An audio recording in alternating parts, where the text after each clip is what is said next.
my story has more to do with sleep paralysis, alien abduction, All right. psychedelics, um, and schizophrenia, um, Christ consciousness, all of that. Oh man. So Well, take it away, dude. The floor is yours.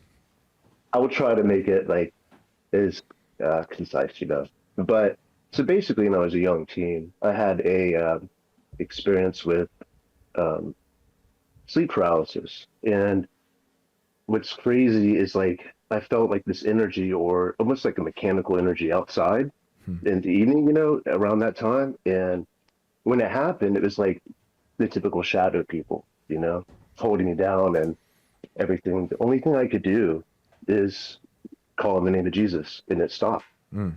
Um, so I knew there was something to that.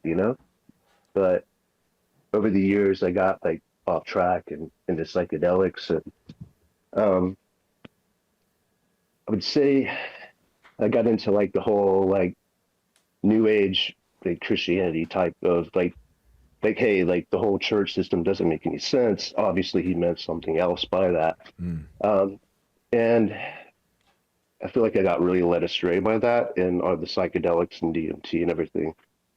Um, Eventually, I was diagnosed as schizophrenic, Mm. and that was many years ago. But I got into Michael Heiser's stuff. I'm not sure if you're You familiar know, with him. not as much as I know I should be. My friend Wesley has told me about him, and I really need to. And I believe I have one of his books. I do want to get into him. He's passed away, right? Oh yeah, Yeah, yeah, yeah. years back. So But how did that help?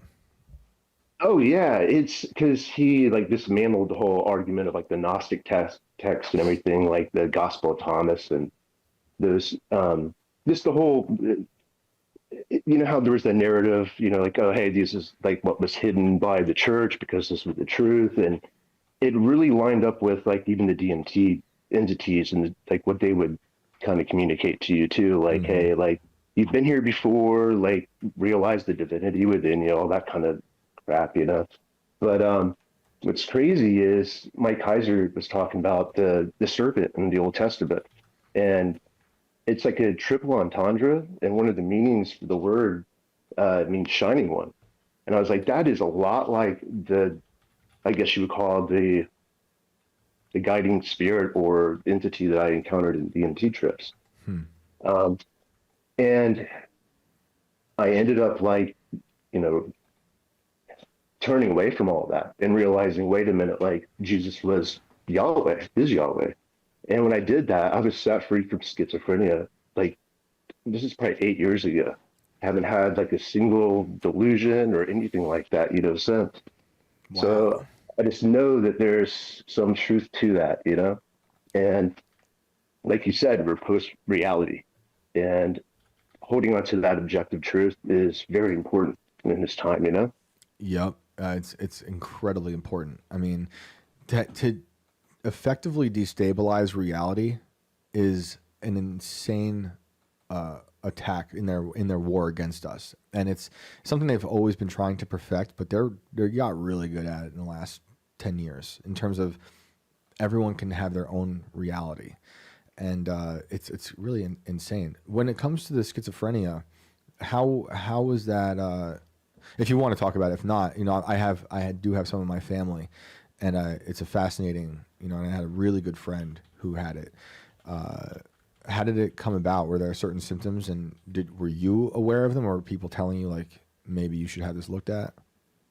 Well, it's one of those things like retroactively, you can look back and go, okay, I hit all like the markers they say that you get as it Yeah. develops and whatnot.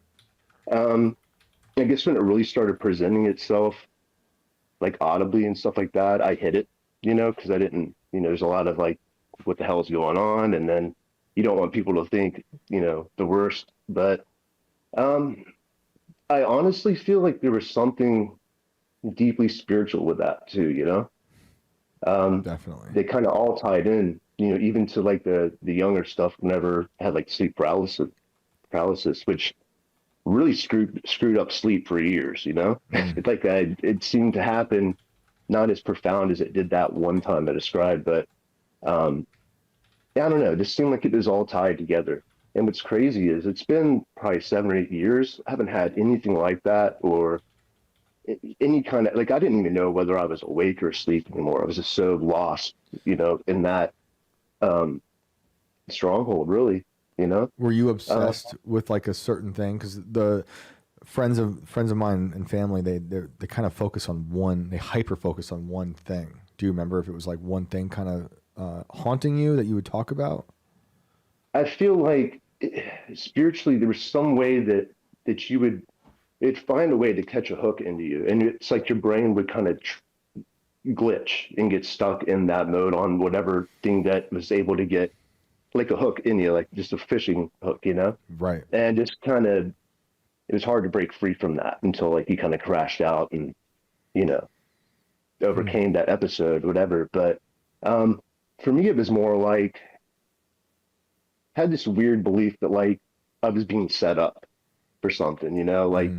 or that I knew something that I didn't wasn't supposed to know, but also didn't know what that was. It's like this weird um, delusions like that, and I don't know. It was really hard to trust anyone other than like close family, maybe one or two friends at the time. But Hmm. um, what's it's so weird that like I mean it was like a light switch and it just went away. Hmm. And I said, okay, obviously there's something to this that I have to dedicate myself to, and live Absolutely. for that, But yeah, I mean, I tell anyone dealing with that, don't lose hope in it.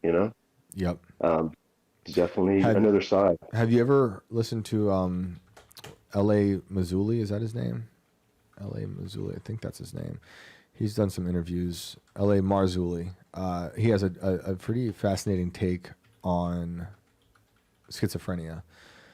He's done some interviews that I've seen with the Nephilim Death Squad guys, and I think he just did one recently again. But fascinating. I don't know how much you want to go back down that route and look into it, but for anyone out there who is interested in hearing a totally different take on it, he has a way more spiritual take on Nice. schizophrenia than a lot of other people, than most, the overwhelming institution in medicine that looks at schizophrenia. He is a complete outsider with, I think, a very, very interesting take.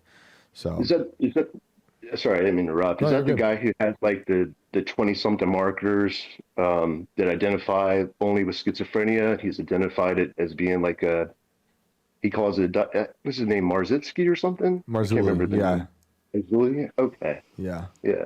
Yeah, he talks Definitely about look it like up. a lot of demon aspects to it, and it's really fascinating. Like the family I have family. I have one person in particular who's schizophrenic who they've been in jail my whole life, and they just even with meds they can't be contained. Even though someone like Marzulli Mm. has a different take on meds even working, but yeah, it's such a wild, wild thing that happens to the brain.